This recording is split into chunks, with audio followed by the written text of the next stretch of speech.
Welcome to the Depth Dive. This is where we sift through the latest articles, research, and analyses to bring you the core insights fast. And today we're looking at AI's global reach. There's been some really significant stuff happening in August 2025. Yeah, definitely. Our mission today, to unpack key insights from places like the FT, TechCrunch, Reuters, social media, plus expert takes from Gartner, Hugging Face, McKinsey.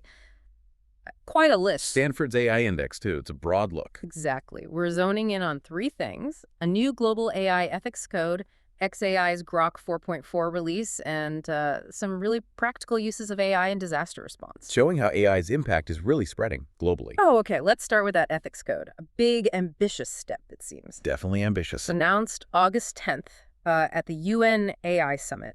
The Financial Times says it's voluntary, but you've got 50 nations backing it. US, EU, China. The big players are there. Which is interesting in itself, getting them all on the same page, even for voluntary code. So what's it actually, trying to do? The core ideas seem to be transparency, fairness, accountability. Standard pillars, but important ones. Right. And it mentions mandating bias audits for high-risk AI, promoting open data for public good. It feels like a response to all the different rules popping up, like the EU AI Act, the US plans. Exactly. It's trying to create some common ground. It builds on earlier ideas. Remember China's proposal for an AI cooperation body.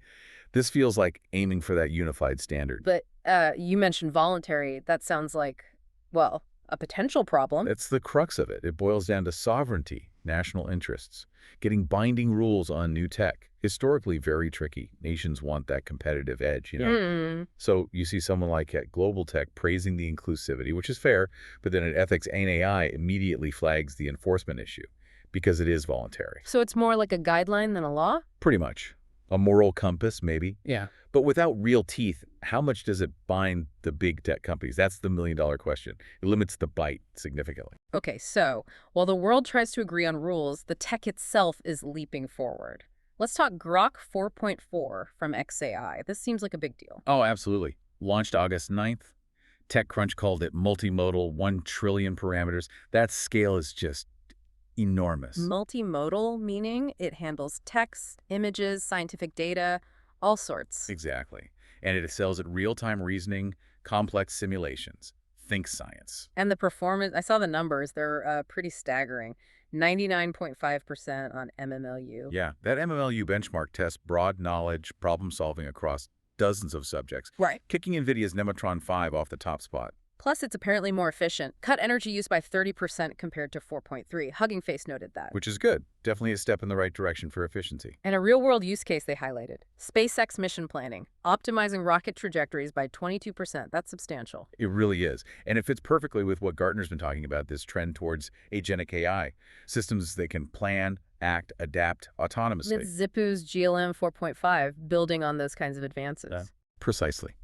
We're seeing AI become more capable, more autonomous. But even with that 30% efficiency gain, there's still the carbon footprint issue, right? It keeps coming up. Absolutely. It's a critical conversation. An AI innovator might celebrate the efficiency gain, which is fair.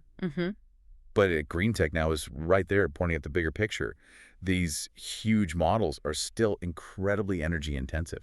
So how do you balance that, pushing science forward versus the environmental cost? I mean, is the argument that the breakthroughs, like that trajectory optimization, are just so important they outweigh the footprint for now? That's the tension, exactly. Yeah. It's a tough calculation, and different groups will justify it differently. There's no easy answer there. It's easy to get lost in the tech specs, but the disaster response application, that really brings it home for me. Seeing AI save lives. Yeah, that's powerful stuff. Reuters reported August 8th the Red Cross using AI for flood prediction in Southeast Asia. Managing risk, predicting outcomes. Right. It uses satellite images, predictive models, gets flood zones with 88% accuracy. That level of accuracy is impressive in such a dynamic situation. And the result: preemptive evacuations based on its forecasts saved 10,000 lives in a flood in Thailand recently. 10,000. That number just hits you. It really does. It makes the abstract potential very, very real. And this system, developed with Google's Neural GCM, their climate model tech is already expanding to earthquake zones, too. Yeah, it connects to that wider climate tech push, like MIT's work on AI for renewable energy. Shows AI tackling huge global challenges. climate change, humanitarian crises. But there are always wrinkles, aren't there? Potential downsides. Always. Yeah. So at Disaster Tech celebrated the life-saving aspect, naturally. But then at Privacy Advocate chimed in, worried about surveillance risks in crisis zones.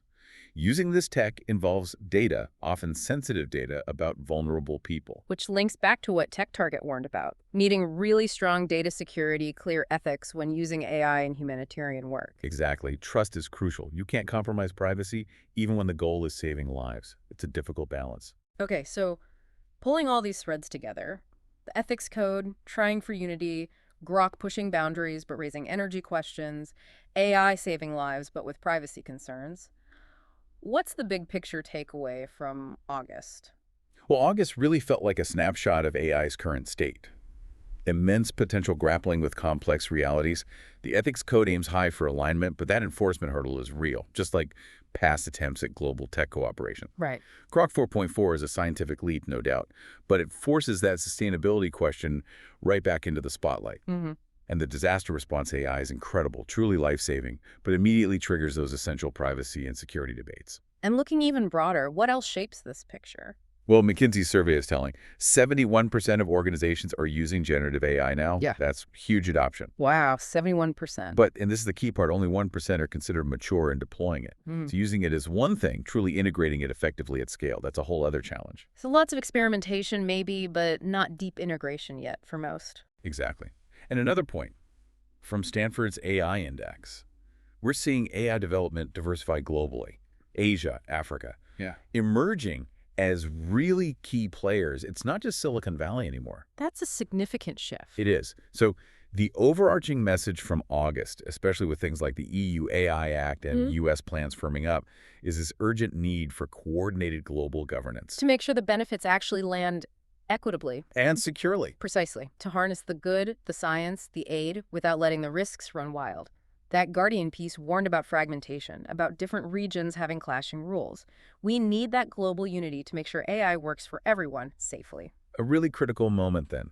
So we've covered the Global AI Ethics Code, xAI's Grok 4.4, and AI in disaster response. A packed month showing AI's expanding footprint. Definitely a lot to track. So here's something for you, the listener, to think about. As these AI advances keep rolling out, how might global coordination, or maybe the lack of it, actually shape how this tech impacts your daily life and the world around you in the next few years? It's a question worth pondering. Stay curious, keep asking questions about the tech, and keep exploring these vital topics with us.